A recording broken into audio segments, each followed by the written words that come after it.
What's going on YouTube and my fellow reefers, and happy Halloween. It's my favorite holiday of the year, and I am so excited because my tanks are doing really well and things are going as planned. I'm gonna talk a little bit about each tank and what I've been doing and what's been going on. So we're gonna start off with the RedSea Max Nano Cube, which is a 20-gallon all-in-one.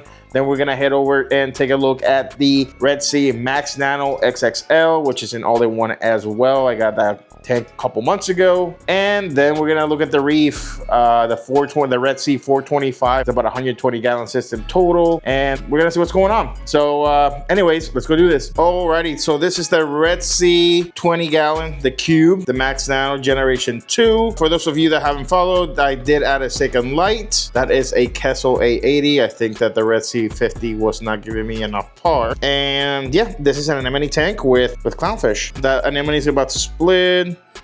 And this tank is really cool because it has so many dimensions. Like, you can really appreciate it from all different angles, and you can see something different. Then from the side here, you got the mushroom over there.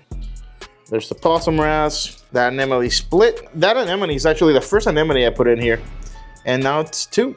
Pretty cool, pretty cool. And this is a dress red clam, Duressa, and it's growing super big, super fast. And then inside of here, sensor light. I have one single doser. I have all for reef in that little container, but I'm not really dosing anything. Besides that, it's pretty much an all-in-one system, and whatever it came with, that's what I'm running. Really awesome, cool little tank. Super easy maintenance. Coralline algae is growing everywhere now to this point.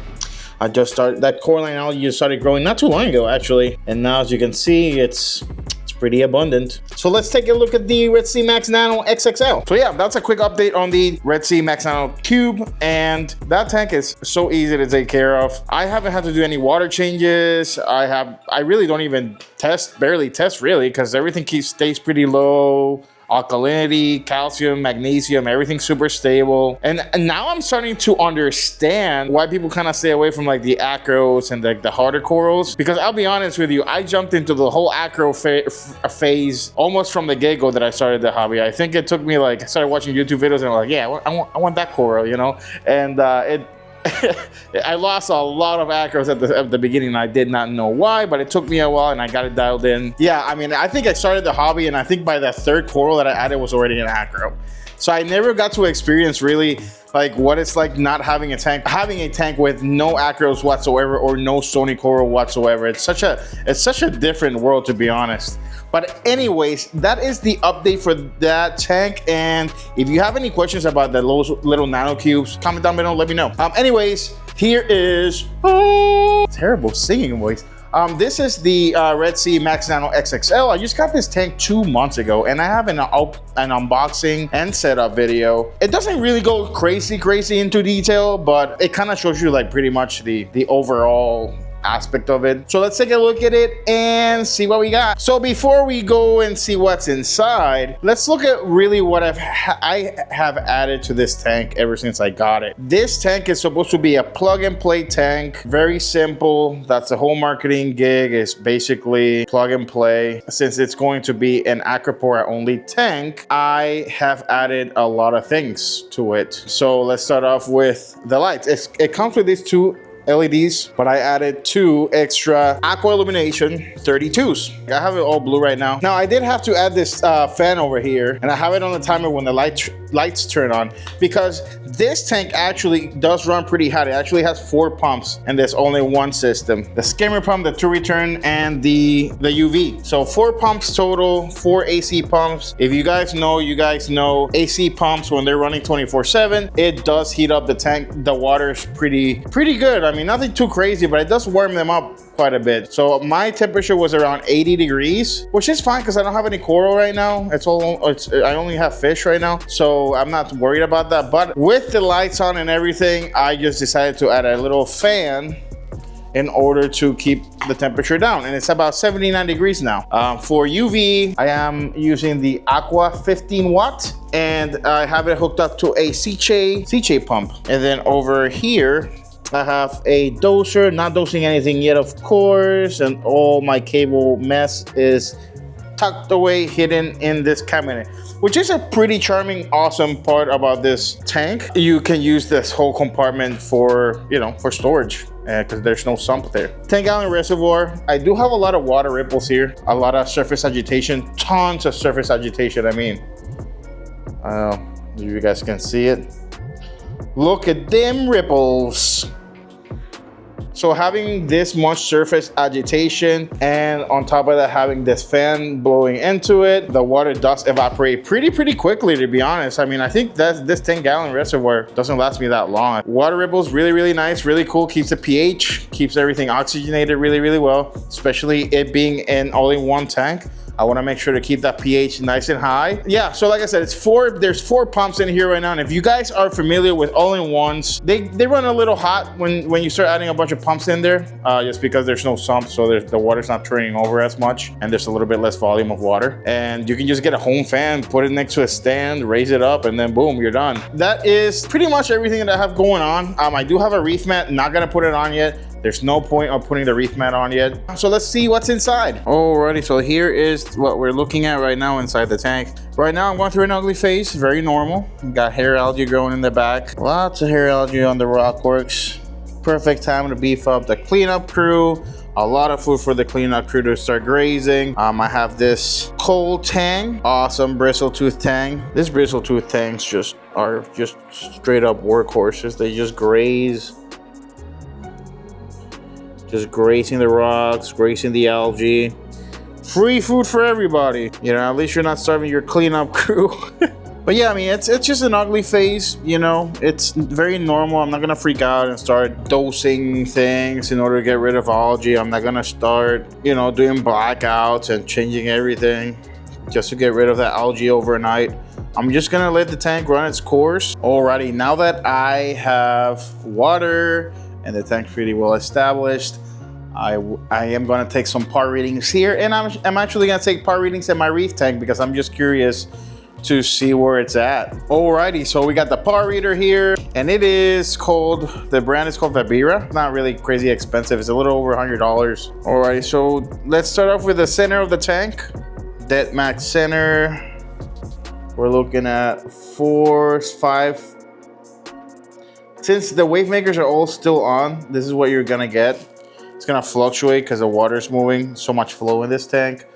But from the looks of it, the lowest I'm reading is 400 and the highest is 600. So about 500 par right there, which is plenty for acros. This is supposed to be an acro only tank. I'm honestly gonna be planning on putting acros right here. Nothing in the sand bed because this is bare bottom, but I'm curious to see all the way up here. Now this is gonna be prime real estate for acros because it has the most amount of flow and the most amount of par. A solid 500 to 600. So high, it's dropping to 400, but it's like 490 something. But then it's peaking at 600. So yeah, about well over 500. So yeah, that means we have enough par. And I'm keeping this light schedule going. And I know this is a lot of par for an empty tank. That's probably one of the reasons why I have a lot of algae.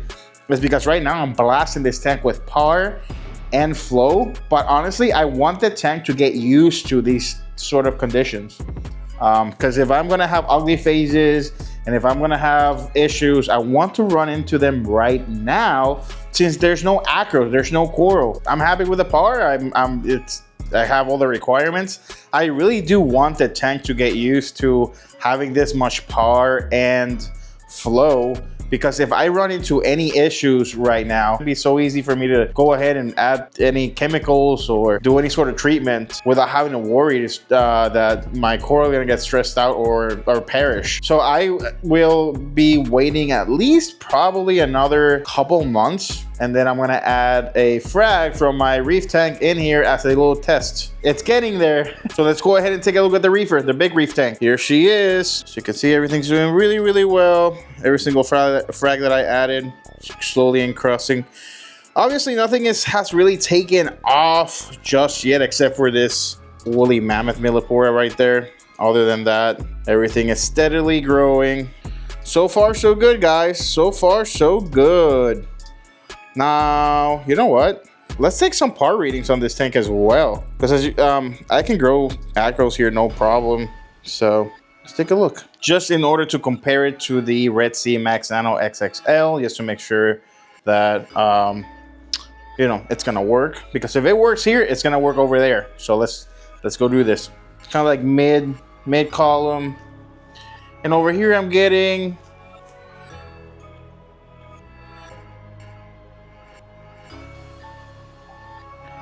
it's dropping to 300. I have flow here as well. Of course, I didn't turn the flow off. So it's going from the 380s all the way up to 500. So I'd say about 450 right in the middle there, as an average, as a general idea of what these coral on average are getting, which is pretty safe to say with those fluctuations. So that's good. I'm getting the confidence boost in order to start adding acros already to that tank. Now let's move all the way up top here, where these other ones are at the highest level of the aquascape. And we're getting well over 500 here. Fluctuating from 500, yeah, 400, 500. So yeah, getting really solid par pretty much overall. I am really happy over here. I'm getting about 420 all the way down here to this corner. 300 over here is basically very, very similar. About 400 here in the middle and then 500 up top. So yeah, pretty cool. And that leaves me like on the sand bed is about like right here all the way down to the sand bed. I mean, I'm even gonna let go of the par reader here. 300, even 400. It peaks there at 400, and then low 300. So about 350 all the way down in the sand bed. So even down in the sand bed, we can probably keep some acros as well. But I have chalices down there. I like chalices, and I'm always gonna have chalices in this tank. I think chalices are the most underrated coral out there, by the way. I'm a huge chalice fan, and I'm a huge acan fan. So chalices, acans, and acros, and mushrooms. I love mushrooms. Mushrooms have to have one of the best color morphs out there in the most vibrant colors. Par's looking really good. The fish are super colorful. I mean, oh yeah, and before I forget, I have my trochus snails that I have here are reproducing. There's a bunch of little trochus babies all around the tank, which is pretty cool. Happy Halloween to everyone. Be safe out there. Have a great holiday. And yeah, we're kind of like moving into the holidays now. I feel like we're in the full swing of things. So I think it's a good update. You know, I think this is everything's going good. And if you guys have any questions, please comment down below. Let me know. So anyways, thank you for watching, and don't forget to test your waters. See you next time, guys.